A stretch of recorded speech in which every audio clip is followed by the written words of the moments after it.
Hello, नमस्कार दोस्तों। आज आप लोगों को एक मैं कहानी के माध्यम से बताऊंगा कि दुख हमारे जीवन में क्या है, क्यों है, कैसे है।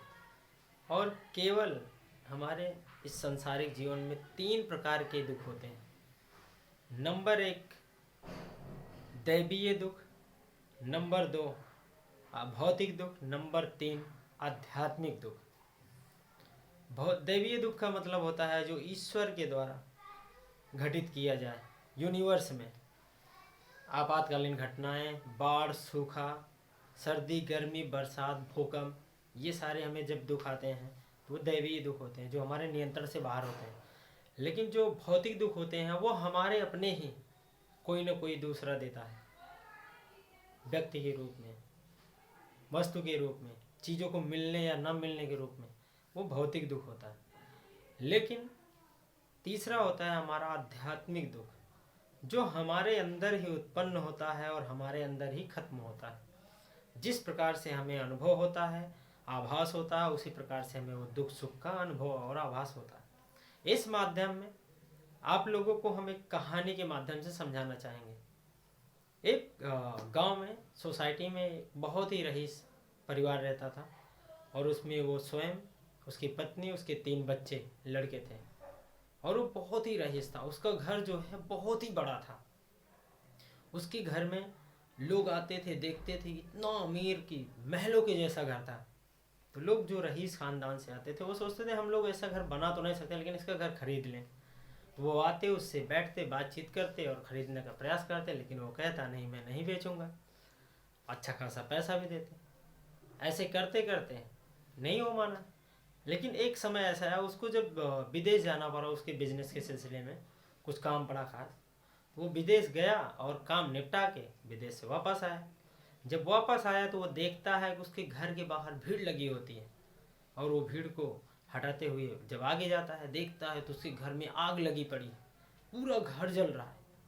और वो सर पीट पीट के रोने और चिल्लाने लगता है कि हाय मेरा घर जल रहा है, मेरा घर जल रहा है। तब तक इसी माहौल में उसका बड़ा बेटा भाग के आता है और कहता है, पिताजी क्यों रो रहे हो? बोले कि अपना घर जल रहा है। बोले कि अपना नहीं है। जब आप गए उसके पीछे एक रईस व्यक्ति आया, उसने कहा कि इस घर को अपने मुझे दे दो। मैंने कहा नहीं दूंगा। उसने कहा कि दे दो। मैंने कहा नहीं दूंगा। उसने कहा कि मैं इसे 2 गुना दाम में लेता हूँ। मैंने कहा नहीं दूंगा। उसने कहा मैं 3 गुना दाम में लेता हूँ। तो मैंने कहा ठीक है ले लो। तो मैंने उसको दे दिया।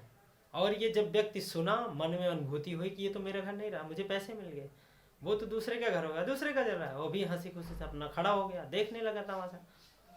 इतने में उसका दूसरा बेटा आया भाग के और उसने कहा डैडी आप नाच गा क्यों रहे, कूद क्यों रहे, ये घर अपना जल रहा है। बोले कि नहीं अपना नहीं, इसने बेच दिया किसी दूसरे से। तो बोला नहीं अपना ही है, क्योंकि वो व्यक्ति 10% ही दिया है, अभी अभी 90% देना बाकी। तो राख पात का कौन देगा 90? फिर जब वो व्यक्ति सुनता है मेरा ही घर है, परेशान हो रहा था और चिल्लाने लगता है, सर पीटने लगता है, रोने लगता है। सभी लोग खड़े होकर देख रहे हैं, क्योंकि घर सबका नहीं, उसका चल रहा था, गाँव वालों का नहीं। फिर उसका इसी दौरान तीसरा बेटा आता है और वो कहता है डैडी आप क्यों रो रहे हैं, क्यों परेशान हो? अभी अभी उस व्यक्ति का कॉल आया था जिसने उससे मुझे फ़ोन पे बात हुई। उसने कहा कि ये घर आज जलता कल जलता, इसमें कोई नहीं, मैंने डील कर लिया था, मैं वो पैसे आपको पूरा लेके मैं आपके पास आ रहा हूँ, आप निश्चिंत रहिए, जो होना था सो हो रहा। तो वो जो है उसका पिता खुशी से एकदम झूम उठता है, बोलता है ठीक है। और वो खुशियाँ मना रहा था। आप लोग समझ पाए होंगे कि इस बीच में क्या क्या घटनाएं घटी। क्या कुछ बदलाव आया? नहीं, केवल बदलाव उसके आध्यात्मिक जीवन में आ रहा था। वो जब सोचता कि मुझे फ़ायदा नहीं हो रहा, ये मेरा ही जल रहा है, तब उसको दुख होता। और जब वो सोच लेता हो किसी दूसरे का जल रहा है, तब उसको सुख होता, सुख की अनुभूति की मेरा नहीं है, मुझे पैसे मिल जाएंगे, किसी दूसरे ने ले लिया। ऐसे ही सोचो। तो वो घर में आग वही थी, घर भी वही था, सब कुछ, लेकिन वही व्यक्ति पैसे के लिए सुन के या उसको जान के कि हमारा नहीं है, क्योंकि इसी में वो परेशान होता था और खुश भी होता था। तो ऐसे ही हमारे दुख की अनुभूति होती है, मन की, अध्यात्म की। क्योंकि हम अगर चाहेंगे, हमारा मन अगर समझ लिया कि हाँ ये दुख है, तो वो दुखी है, हमारा नुकसान है, और हमारा फायदा है तो हम सुखी हैं, खुश हैं। ऐसे ही जीवन में चीज़ें होती हैं। तो हमें कुछ भी ऐसे ही, आप राम भगवान का उदाहरण ले लीजिए।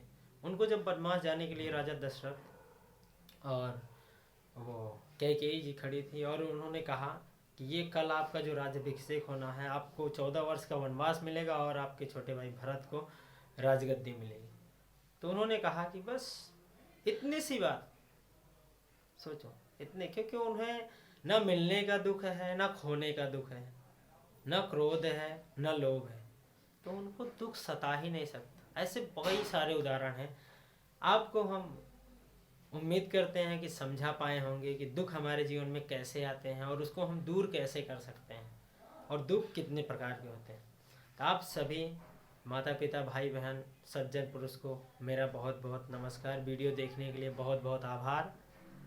आपको हृदय की गहराइयों से बहुत बहुत धन्यवाद। और आप इस वीडियो को लाइक, शेयर, कमेंट, सब्सक्राइब और प्लीज़ देखा करिए। कम से कम कुछ टाइम तो देख लीजिए, जिससे थोड़ा बहुत तो प्रभाव पड़ेगा ही दिमाग पे। तो उम्मीद करता हूँ कि आप लोग देखेंगे। आपसे ही कह रहे हैं साहब, आपसे ही। आप सभी लोग देखने का प्रयास करें। बहुत बहुत धन्यवाद एवं आभार।